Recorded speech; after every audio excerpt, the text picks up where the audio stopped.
my channel. This is your Jimboots TV. At ngayong araw, pag-uusapan natin yung mga qualification at requirements kung ikaw ay may planong mag-apply sa bansang Croatia. Okay, unang-una pag-uusapan natin yung qualification. So usually, ang mga requirements natin, male and female from 25 years old up to 40 years old. Okay? Pero it doesn't mean hanggang 40 years old siya. Kasi minsan, humigit din siya ng 45 hanggang 48 years old. Depende yan sa position na ina-applyan mo. Usually sa mga ganyang edad, kinoconsider yung mga skilled workers. Okay? Yung may expertise sa isang field, like welder, like truck drivers, bus drivers, mechanical technician. So, considerable naman siya. Pero, sa mga ibang industry, hanggang 40 years old talaga sila. At depende yan sa employer dito sa Croatia. Kasi may mga employee dito na tumatanggap hanggang 55 years old.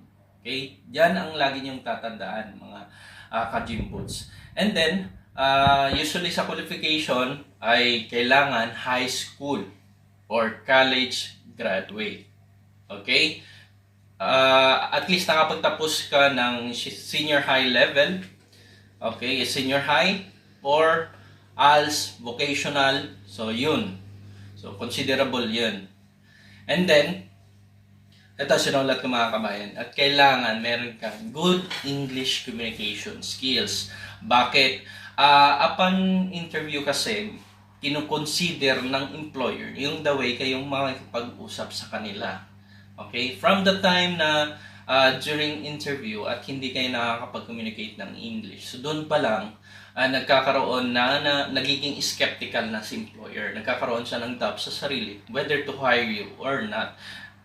Meron namang ibang employer na hindi ganun kahigpit when it comes to communication. As long as nakakapag-communicate ka lang in basic English, enough na sa kanila yun. Mostly sa mga skilled position yun.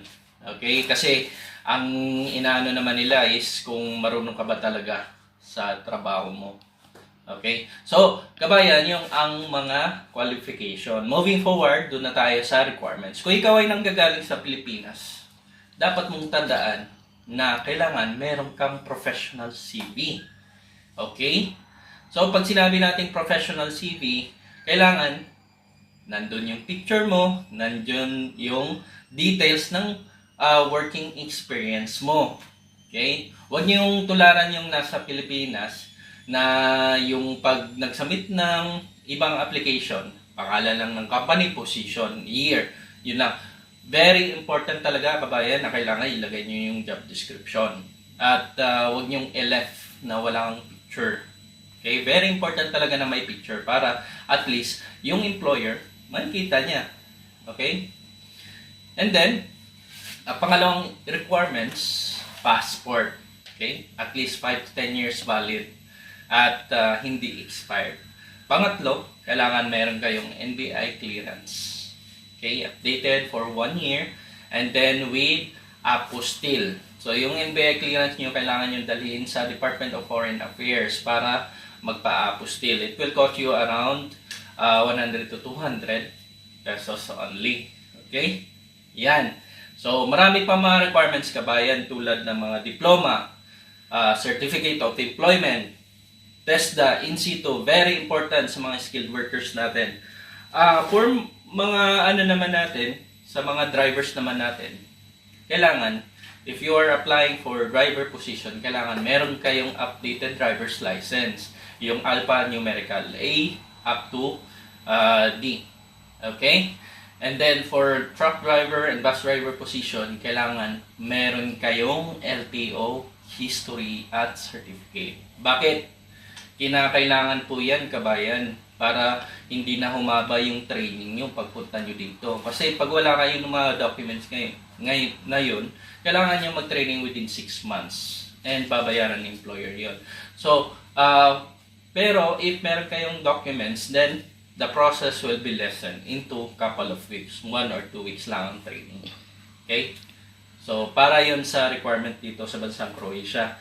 And then, kabayan, sa mga skilled position, not all, optional po to, kailangan nyo ng work examples. Okay? Like for example, welder kayo.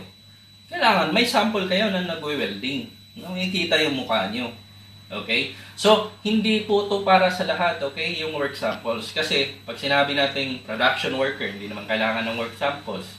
Kasi, very restricted siya sa mga company dyan sa Croatia, dyan sa Pilipinas, or kahit sa Taiwan. So, bawal yung camera. So, kung if possible na makapag-provide kayo ng work example, then that would be an advantage.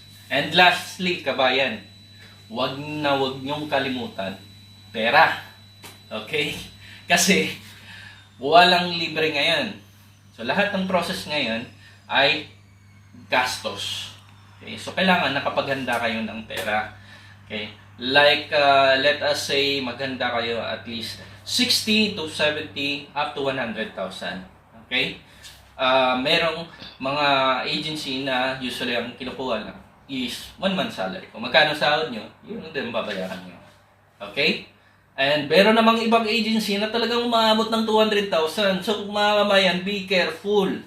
Okay? Kasi baka kasi magbayad kayo ng ganyang amount, pagdating nyo dito is expectation versus reality.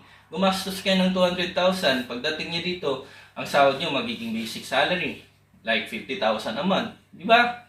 So, doon pa lang, lugi na kayo. So, dapat mag-isip kayo, kabayan. Okay? Para din yan sa inyo. And, kung kayo naman ay galing sa third country, like Middle East, kasi kabayan, meron ding mga aplikante na galing sa ibang lugar na pupunta dito sa Croatia. Usually, ang nahanap sa kanila kabayan is police clearance with MOFA stamp. Okay? Or may stamp na Ministry of Foreign Affairs. Pag ikaw ay galing Saudi Arabia, Qatar, Kuwait, Oman, Bahrain. So, yun yung number 1 talaga na requirement. So, kabayan, kung meron kang katanungan with regard sa about patungkol sa Croatia, huwag kayong mahiyang mag-comment at gagawa natin ng video yan. Okay?